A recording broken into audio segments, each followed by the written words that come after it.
This episode is brought to you by Experian.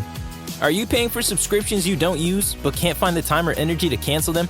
Experian could cancel unwanted subscriptions for you, saving you an average of $270 per year and plenty of time. Download the Experian app. Results will vary. Not all subscriptions are eligible. Savings are not guaranteed. Paid membership with connected payment account required. Oh, Las Vegas, you're never boring, you never get old. And today on CityCast Las Vegas, we prove that with three very different stories as I'm joined by Nevada Current editor April Corbin-Gurnis and Channel 8 morning anchor John Langler to talk about F1 2.0, the We're Sorry We Made Mistakes, Forgive Us tour. Another Regent stepping into the muck, this time with a controversial, racially tinged tweet, and robots at UNLV going off campus. What could possibly go wrong? It's Friday, September 6th. I'm David Figler, and here's what Las Vegas is talking about.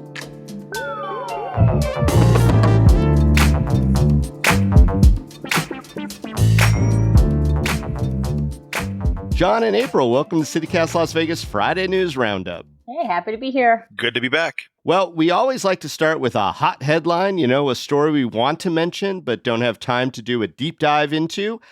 This one is related to a letter that a public official got from the district attorney's office that seemed a little daunting. Any guess who got the uh-oh notice and what it said? Katie Williams.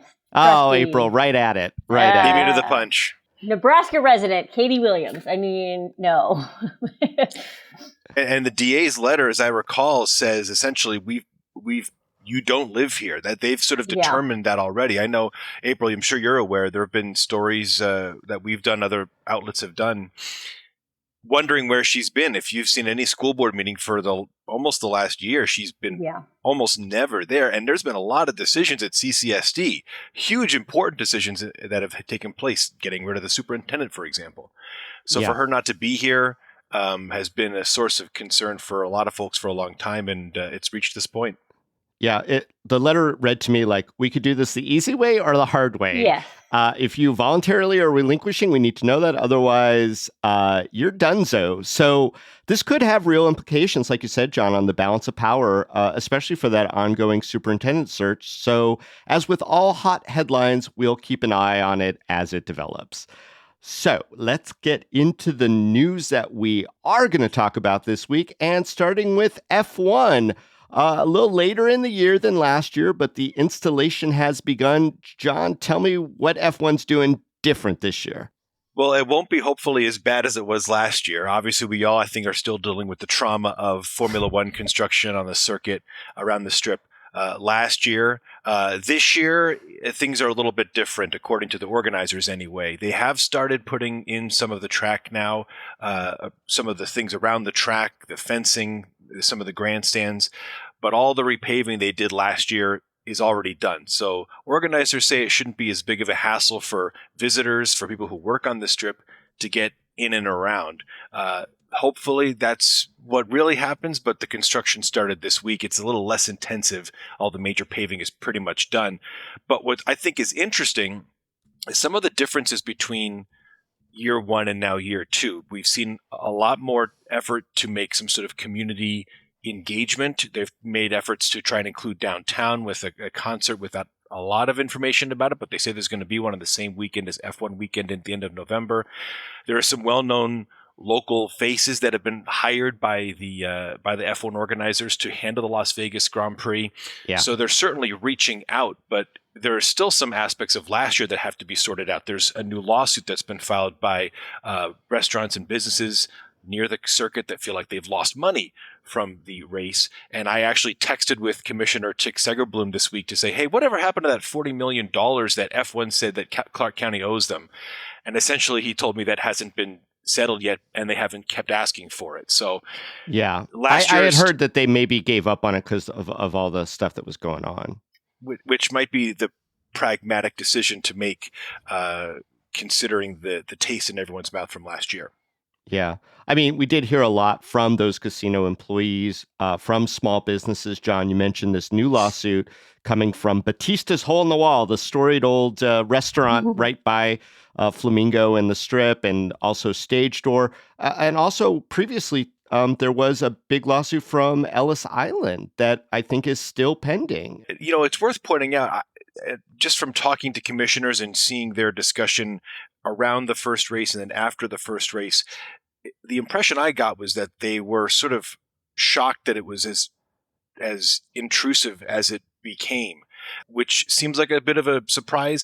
In another aftermath of that is the county has created this sort of division that will handle or will like be involved in big events that are in town. They said it wasn't F1 related, but I mean, it wasn't there before, and now it is. So yeah, you do the math. Yeah, exactly. We all have that level of arithmetic in our capabilities. Nonetheless, the commissioners, I think, are trying to make sure that Clark County doesn't have the same experience as last time. The organizers certainly seem like they're doing that by hiring some people with local knowledge to be involved in the organization. Because if you remember when Formula One came here the first year, almost everybody that I talked to was from Liberty Media, Formula One, and a lot of them were from outside of Las Vegas. Yeah. So there was a bit of a disconnect here. I think they're trying to make good on that. Yeah, for a second they had Betsy Fretwell, the former city manager of Las Vegas. She's gone, but they did put in Lori Nelson Kraft, a longtime PR person, used to be with Stations and the LVCVA, now there. So yeah, that makes a lot of sense. But speaking of math, let's give F1 a letter grade for their prep and community outreach so far. How do you think they are doing in the lead up to F1 this year? A+, C-, F, and show your math. Having not covered it as much as John, for sure, from a more public perspective, I'm going to give him like a D. I don't think the public, I think it's low. I certainly haven't seen enough PR blitz to suggest that people feel confident about it. I know that people that I know are still worried about it affecting them in their lives. I think the initial excitement of like, oh, we're going to get this really cool race was kind of like a letdown where people were like, I don't know what I was expecting, but it wasn't this. Even the event itself wasn't exciting to a lot of people. And I think there's no momentum that carries it.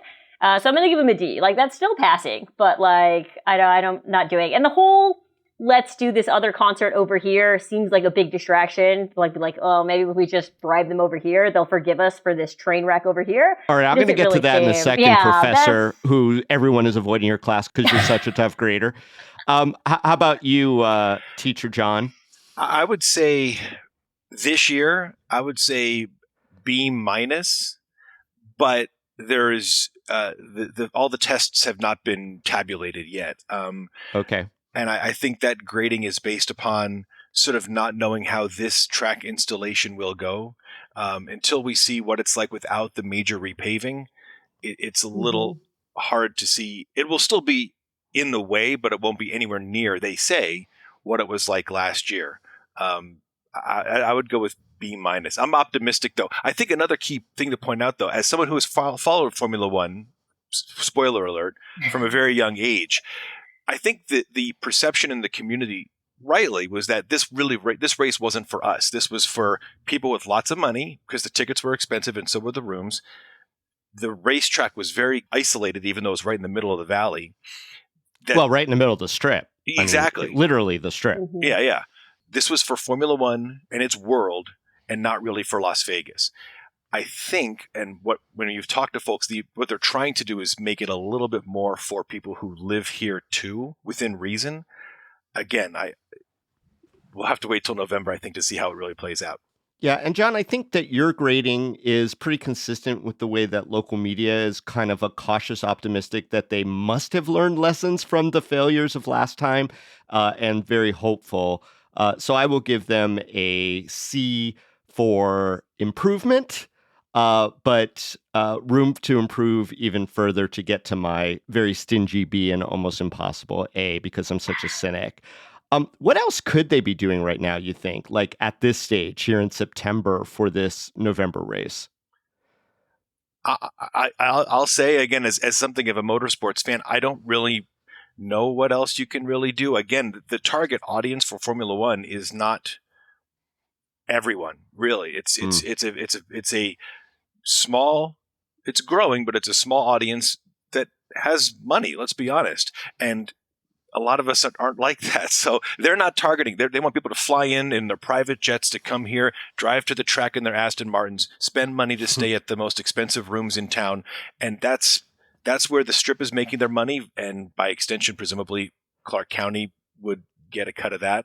I mean, although Clark County did announce that they lost $500,000 last time. So hence the $40 million they're still trying to sort out when Liberty Media went for asking for a check. So I think you have to be optimistic to some extent. But yeah, I mean, I drive on the track every day on my way to work. So I'm well aware of how intrusive it is for folks that work in and around Las Vegas Boulevard. I think one thing people would like to see, because so much of this impact has been on businesses, particularly restaurants. It seems like a lot of them, obviously people don't want to go down there to the restaurants, so they're losing a lot of business. It would be nice to see F1 make more of a commitment to sort of helping them out. Like, are you guys feeding your staff? Are you guys doing things? Are you guys, it seems like there could be some sort of public showing of like, we understand and we could directly help them. Not Batista like, sorry. spaghetti for all the drivers, which would be a whole new challenge for this F1 race on a lot of levels. Yeah, but they could be doing something like that, where they could be doing like, hey, these are the impacted businesses, like try to help them out, try to do something in a way, because that's what's going to register. Because like John is correct, this race is not for us, but those workers are for us. And those people that we care about, those businesses that we don't want to see getting out of business, going out of business, we need to see them helped out in a direct way. And I think that would help ease a lot of people's anger and frustration with F1. I'm trying to think back to the Super Bowl, right? The other big major event we had in the Valley. I acknowledge they didn't have as many street closures as Formula One, but it was still a major event in Las Vegas last year. There were local businesses that had vending at Allegiant Stadium in and around it. There were connections between the NFL and all sorts of local businesses to try and keep that, avenue going. Whereas the Formula One race was last year not that way. I think there's an effort to try and fix that.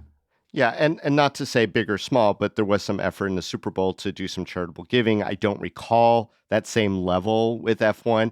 And, there was a lot of people, a lot of the hotels on the Strip that weren't the major ones around there didn't seem to do very well. The shows were suffering, like you said, April, restaurants and small businesses, including like gas stations that were cut off, et cetera. And then all of a sudden, LVCVA gave the downtown core, the casinos around Fremont Street, I guess about $1 million to do some kind of festival. It's hyped as a big thing. There have not been any details as to like who's going to be there, but it's supposed to be really big. They say don't call it counter-programming, but it is counter-programming.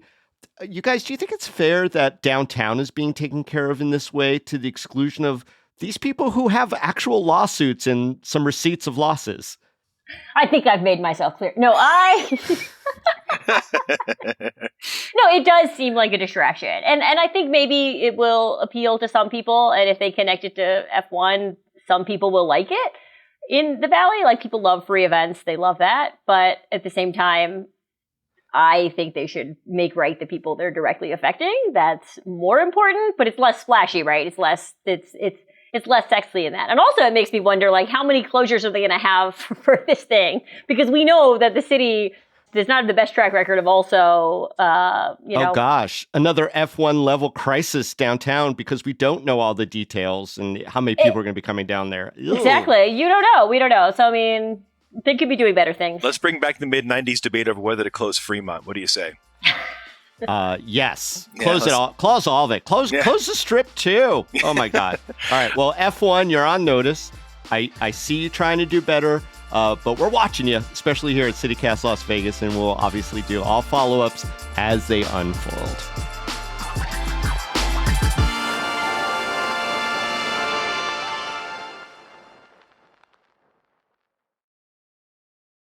Hi, this is David, the CEO of CityCast.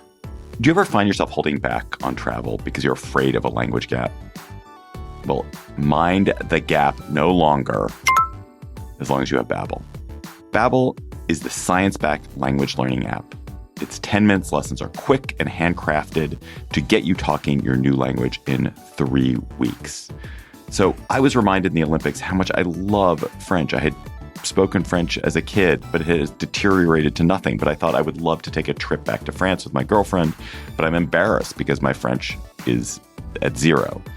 And I thought, why don't I get on Babbel and revive my French? And it's been a joy for the past few weeks. I'd forgotten everything. I'd forgotten plurals. I'd forgotten articles, vocabulary.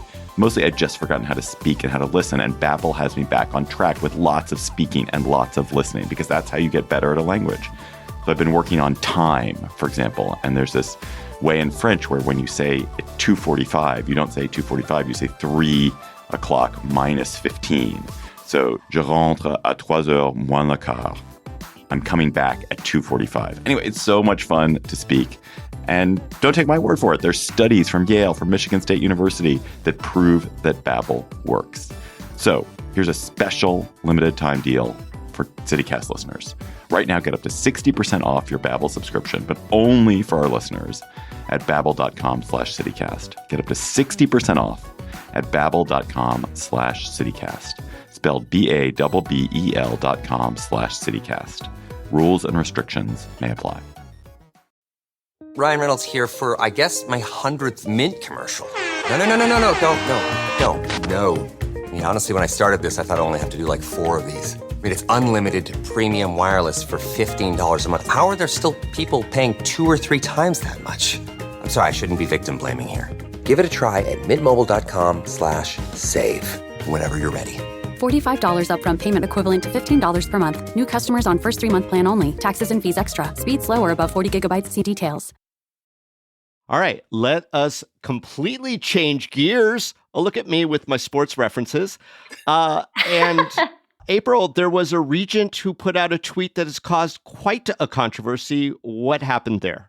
All right. So earlier this week, Regent Stephanie Goodman retweeted a post by a user named Poppy Trumpo that was basically a clip from the movie Tropic Thunder, where Robert Downey Jr. is in blackface and talking to an actual black person and using like a super stereotypical voice.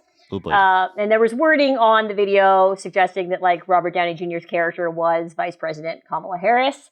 The video meme thing, whatever you want to call it. Hilarious. Yeah. But it's clearly referencing this idea that's being pushed by right-wing sort of conservatives that Harris is acting blacker than she is, that she's changing her voice when she's talking to people in Detroit versus blacker people in Pennsylvania. Than she is. I still don't That's even know wording, what the F that even means.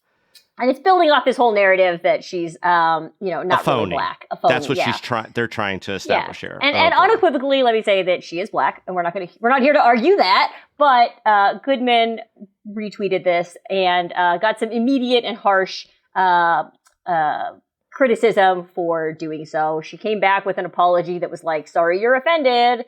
And sort of undid the retweet. But she's been called out by progressive organizations and at least one other regent, Cruz Crawford, who called it harmful to staff, community, and students, and at least one college leader, the Nevada State University president, Dr. Pollard, called it offensive and said it shows a lack of understanding about cultural linguistics and racial identity. Goodman has, to the Review Journal who wrote about this, issued a sort of better apology saying it was irresponsible of her as an elected official to retweet it.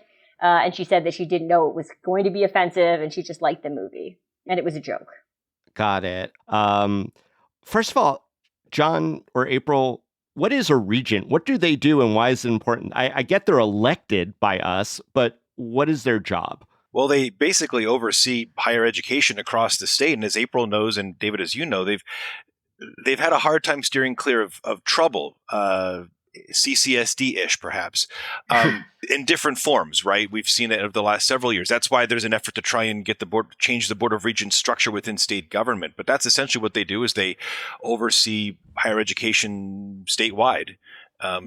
For better or worse. Yeah, they're the board that's approving the policies. They are the board that hires the university president, so the top person at each of the 8 institutions. They approve the budget, important stuff like that. And student conduct standards, from what I understand, which is maybe why people are a little extra attentive to this issue. When a regent, who is sort of the overseer, does stuff that you wouldn't want to see students or faculty doing. Well, is that fair? I want to point out that the Nevada system of higher education has 8 institutions, and at least by my count, on the top of my head, 4 of them are like people of color who probably have direct firsthand experience with code switching and with being judged. So Pollard, who I already mentioned, leads Nevada State. She is a Black woman. Keith Whitfield is a Black man, and the president of UNLV, the president of DRI, the Desert Research Institute, is a person of color. I don't know his name off the top of my head. And then even University of Nevada, Reno, President Brian Sandoval, the former governor, who, if you want to go way back, got criticism for not sort of being Hispanic enough. So these are all people who have some experience with racial identity and not being, good enough or having to switch and deal with these racial identities. So for a leader, essentially this person's boss, to go out there and sort of make what is really an offhand supposed joke, but has a lot of real serious undertones that people deal with on a day-to-day basis, I think it's rightly so angering people. John, there might be some listeners out there who think, hey, y'all being overly sensitive snowflakes about this. She made a joke. It's in poor taste. So what? I mean, I don't want you to defend the snowflakes in the world, John, but it's your turn. Well, I mean, isn't this kind of where we are? Why might a tweet like this be troubling if it's just a joke? I'm not really sure how to answer that, to be honest with you. I'm not here to defend anybody who's involved in this, aside from the idea of free speech is something that I think all of us support. I'm not sure.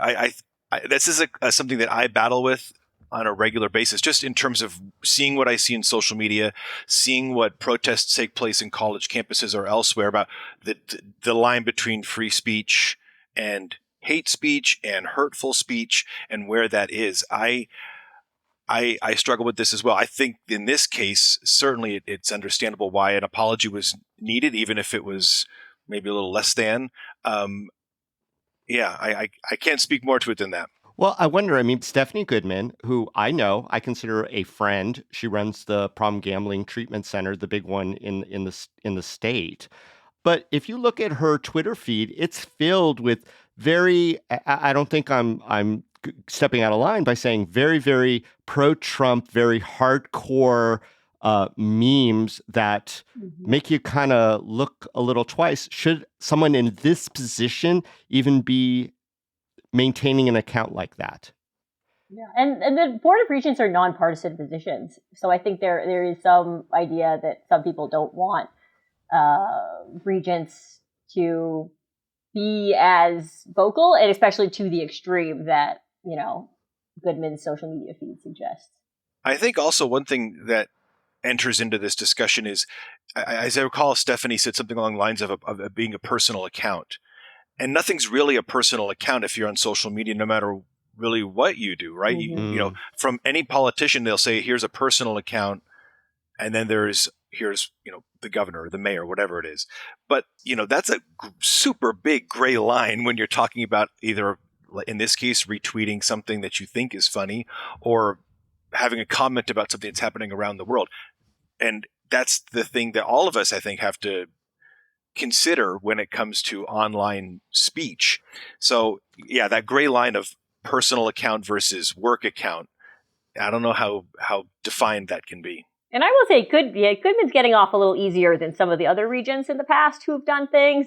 She was rightly criticized, I think, but people aren't exactly, I think, and maybe you guys can disagree. I haven't seen a whole lot of calling for her head and calling for her to resign outright. They're just kind of shaming her and saying you're being irresponsible and bad, which is fine. But we've seen a harsher pushback, particularly on regents who've said worse things, more direct, overt racism from them. Well, so. It's odd because the underlying material, while it was a broad comedy, was somewhat nuanced on that very topic. And there was very little nuanced about the tweet that is the subject of this particular controversy. Though, here's what I want to say is that some defenders of free speech have come out, supporting Regent Goodman here, saying, this is a pattern. It happens over and over again. People try to destroy people simply because they said something. Are any of us willing to say that that was a racist tweet, as some have said? It's hard, right? It puts us all in a really uncomfortable spot. I think it wasn't thoughtful, and ultimately to the Review Journal, as we said, she sort of acknowledged that it was a bad mistake, but how about that apology? Did it resonate? Did it close the case on this one? I mean, I think so. I think it would be different if she had made it and was sort of more directly involved with it. I think what kind of separates this case from maybe other cases of that we're talking about of free speech and racism and things is that she was just retweeting something. She thought she saw it, she registered it as funny, and she retweeted it without a second thought. That's kind of her argument here. And I'm not saying that absolves her of all guilt and she shouldn't be called out, but there is a difference between that and actively making it yourself. And, she's not running the Poppy Trumbo account, right? So I think that there's a step removed. To our knowledge, correct. To our knowledge.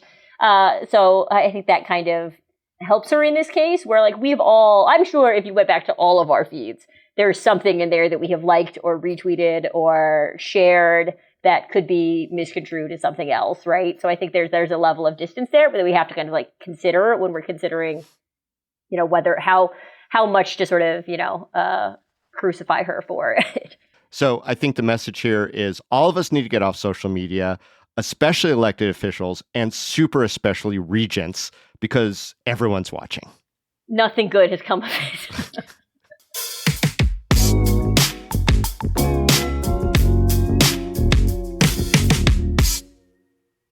This episode is brought to you by Shopify. Forget the frustration of picking commerce platforms when you switch your business to Shopify, the global commerce platform that supercharges your selling wherever you sell. With Shopify, you'll harness the same intuitive features, trusted apps, and powerful analytics used by the world's leading brands. Sign up today for your $1 per month trial period at shopify.com/tech, all lowercase. That's shopify.com/tech. All right. Well, let's head back to campus for issue 3. This is a quirky little story of, future dystopia. Robots. Apparently, they're all over the UNLV campus delivering food to the kids who are very hungry. I remember being a college kid. I couldn't eat enough. And if I had a robot doing my dirty work instead of waking up in the middle of the night and heading down to the student union to grab whatever kind of nachos I could find, why the hell not? Well, someone had the great idea that we should expand it beyond the university boundary into the nearby housing areas where a lot of the students reside. The little apartment complexes kind of dotting the area around Maryland Parkway. So it went in front of the county commission this week.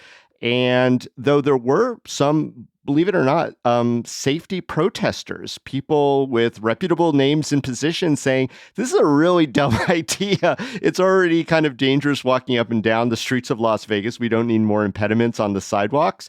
But the county commission ultimately thought that, it was tested enough, and they unanimously allowed the delivery of these knee-high size robots packed with food stuff to traverse our world, John and April.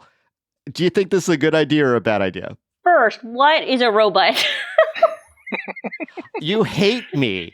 You won't let me get away with my peculiar pronunciation of the mechanical creatures that are going to be our overlords soon. And I will tell you this, they will not punish me for calling them robot. It's an O, robot.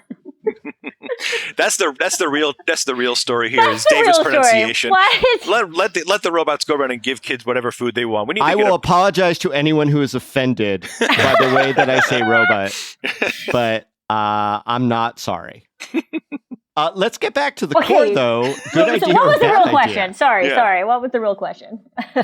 Robots heading off campus. Good idea or bad idea? I say let's become more and more like a Black Mirror episode. Let's get more robots around, more food. I will say, I think it's a good sign that they're trying to expand the UNLV campus and get more housing on campus and just off it around Maryland Parkway. That's a good sign. Get them their food too.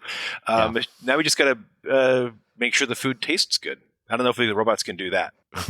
I hate it. I don't want robots. Robots, don't want either of them. I'm a Luddite, I guess, when it comes to that. But I mean, they're kind of cute, almost WALL-E-esque. Yeah, and I look forward to the video of the robots falling down and being stuck and being recorded by people being like, help me, because some of them, I don't know if these ones talk. Or being carjacked.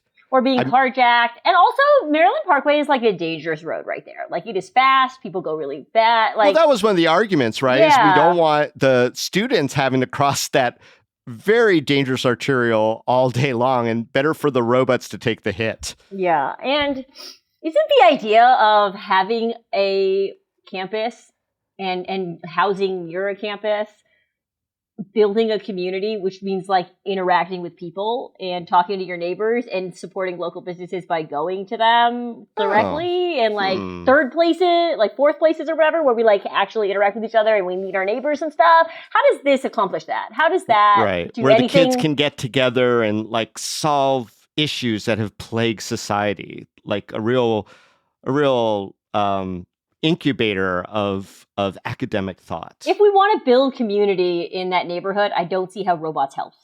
I think it would be very beneficial, because then you can get all your friends together. You can debate, all sorts of important literature, and you can order piles and piles of pizzas and have them stacked up in your room instead of having to wait around for someone in a small Hyundai to bring it to your place. Instead, it's a robot.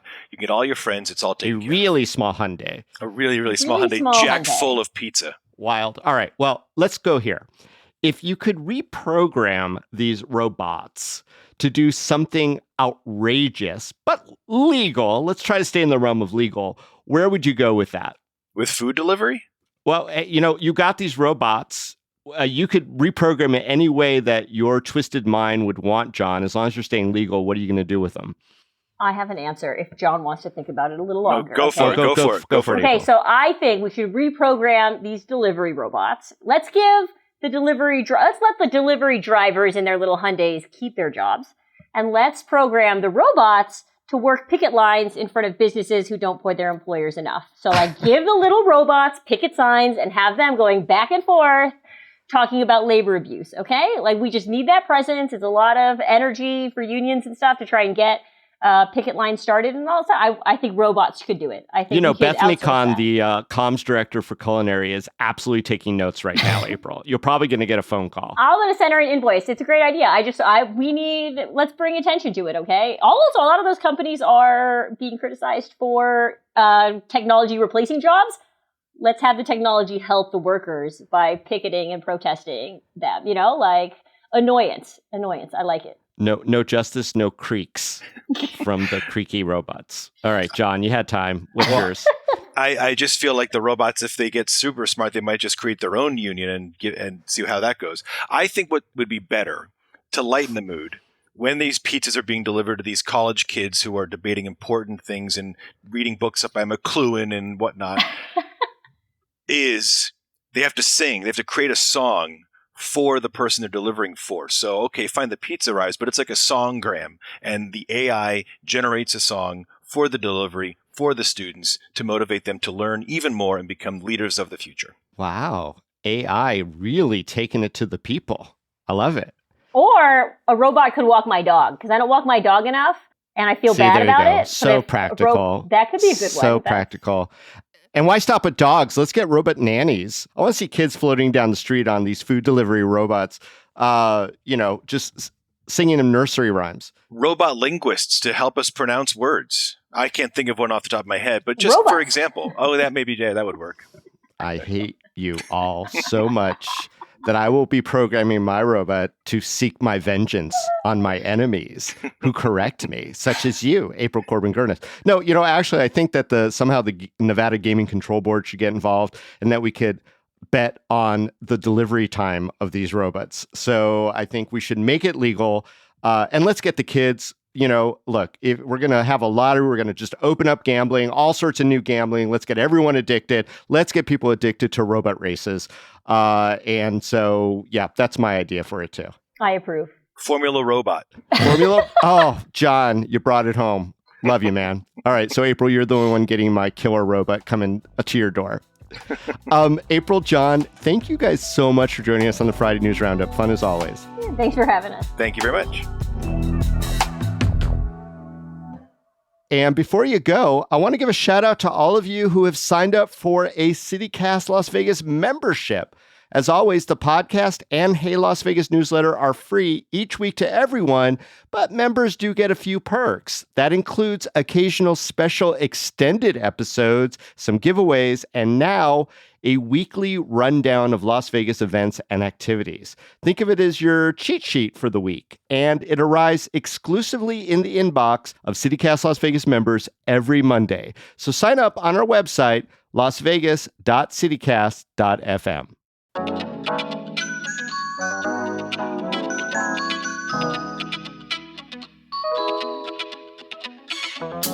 That's all for today here on CityCast Las Vegas. Our producers this week were Sonia Cho Swanson, Layla Mohammed, and Selena Say Reynolds. Our newsletter editor is Rob Katchelreese, and our roving newsletter editor was Adrian Gonzalez.